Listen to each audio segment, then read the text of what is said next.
সবাই ফিরিয়ে দিলেও ফিরিয়ে দেন না এই মানবিক ডাক্তার। বলছি ডাক্তার কামরুল ইসলামের কথা।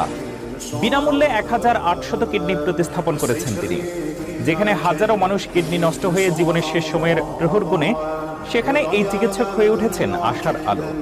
বাংলাদেশে প্রতি বছর প্রায় 10,000 মানুষের কিডনি প্রতিস্থাপনের প্রয়োজন হয়, কিন্তু বাস্তবে সেই সুযোগ পান মাত্র 350-র মতো মানুষ।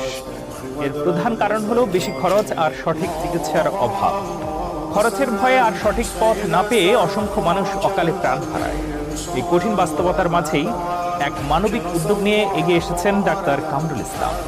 তার হাত ধরে এ পর্যন্ত 1800-র বেশি কিডনি সফলভাবে প্রতিস্থাপন করা হয়েছে, যা দেশের মোট কিডনি প্রতিস্থাপনের প্রায় অর্ধেক। সবচেয়ে অবাক করার মতো বিষয় হলো, এই জটিল অপারেশনের জন্য তিনি কোনো পারিশ্রমিক নেন না। রোগীকে শুধুমাত্র হাসপাতালের আনুষ্ঠানিক খরচ বহন করতে হয়, যার পরিমাণ প্রায় 2 লক্ষ টাকা। যেখানে